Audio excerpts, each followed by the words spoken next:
मेरे प्यारे बहन भाई और बच्चों, मेरा नाम मियाँ अली सरोवर है और मेरा ये ऑफिशियल यूट्यूब चैनल है। बिस्मिल्लाहिर्रहमानिर्रहीम। अल्लाहुम्मा सल्ली व सल्लिम व बारिक अला मुहम्मद व आलिहि व सहाबिही अल्फाज़ मरतबा। रोज़ाना मैं आपके सामने एक वीडियो पेश करता हूँ। ये अल्लाह ताला ने मुझे शहादत दी है, क्योंकि इसमें मेरी भी इस्लाह है, आप सबकी इस्लाह है। और अगरचे मेरा वीडियो बहुत कम लोग देखते हैं, लेकिन वो ही खुश नसीब देखते हैं जिन पर अल्लाह राज़ी है। मैं नहीं ये कहता कि जो नहीं देखते राज़ी नहीं है राज़ी तो सब पे है, लेकिन ये है कि अच्छा है अगर कोई अच्छी बात किसी को बता दे, ये सदका जारिया है। तो चलते हैं वीडियो की तरफ और देखते हैं। बिस्मिल्लाहिर्रहमानिर्रहीम। एक अमीर शख्स था, उसके पड़ोस में एक फ़कीर आदमी रहता था। एक दिन अमीर शख्स का बेटा गरीब के घर चला गया। उसने देखा कि गरीब अपने बच्चों के साथ खाना खाने में मसरूफ़ है।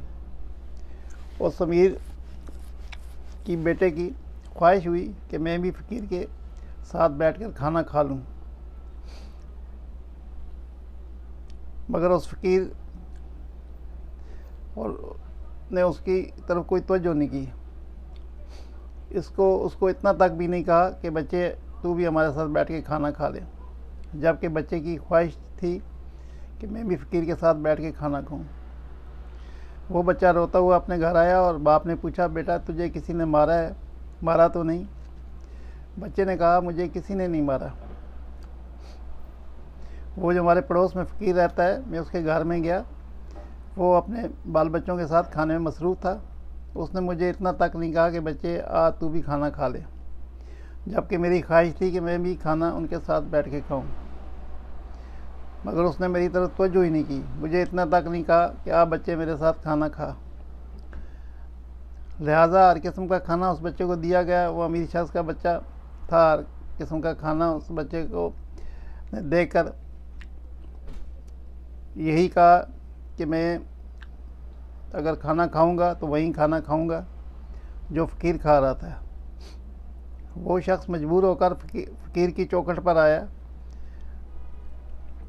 और उसने कहा, तू अपने बच्चों समेत खाना खा रहा था, तूने मेरे बेटे को इतना तक नहीं कहा कि बच्चे आ तू भी हमारे साथ खाना खा ले। जबकि मेरे बच्चे की ख्वाहिश थी कि वो तुम्हारे साथ खाना बैठ के खाता। आखिर वो कौन सा खाना था तू जो खा रहा था कि मेरा बेटा अभी तक वो खाना मांग रहा है? ये सब कुछ सुनने के बाद फ़कीर बोला, साहब मैं मजबूर था, इसलिए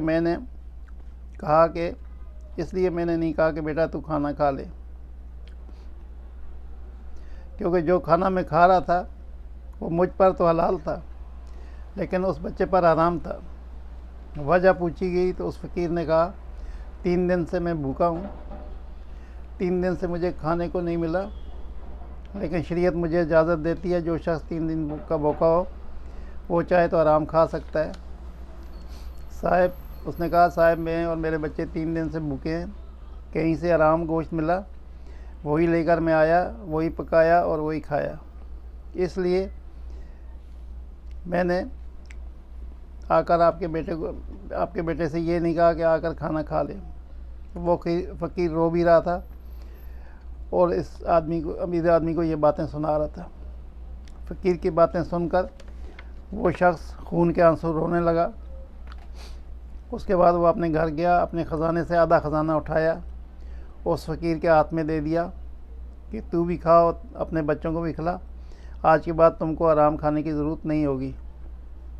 मेरे अजीज़ों, हमारे गरीब हमसायों के हकूक़ हमें पूरी तरह अदा करने चाहिए और हमसायों को सताने वालों की कोई इबादत कबूल नहीं होती। ना उस शख्स की नमाज कबूल होती है, ना रोज़ा कबूल होता है, ना हज कबूल होता है, ना ज़कात कबूल होती है और ना ही दुआ कबूल होती है। रब्बुल इज़्ज़त से दुआ है कि हमें हमसायों के हकूक़ अदा करने की तौफ़ीक़ अता फरमाए और उनके दुख सुख में उनकी मदद करने की तौफ़ीक़ अता फरमाए। आमीन सुम्मा आमीन। मेरे प्यारे भाई बहनों और बच्चों, जैसा कि मैं रोज़ाना ही कहता हूँ वीडियो के बाद कि हमारी खुशकिस्मती है कि अल्लाह ताला ने हमें जो ज़िंदगी दी है इसमें हमें कोई नेक बात बताता है तो मैं तो इन चीज़ों से बहुत सबक हासिल करता हूँ। तो अल्लाह ताला ने जिसको अगर कुछ दिया है, अच्छा दिया है, उसके खाने के अलावा उसे दिया है, तो उसे चाहिए कि अपने खाने में से उनको भी, उनकी भी मदद करे उनको, ताकि उनका गुजारा हो जाए, या वो किसी तरह से ऐसी को मदद करे कि वो गरीब अपने पाँव पे खड़े हो जाएं। तो मेरी दुआ है कि अल्लाह ताला हम सब पे रहम फरमाए और हमें अता करे अपनी तरफ से फ़ज़ल व करम। सल्लल्लाहु ताला अला खैर खल्क़ि मुहम्मद व आलिहि व सहबिहि अजमईन बिरहमतिका या रब्बल आलमीन। अस्सलामु अलैकुम व रहमतुल्लाहि व बरकातुहू। अल्लाह हाफ़िज़।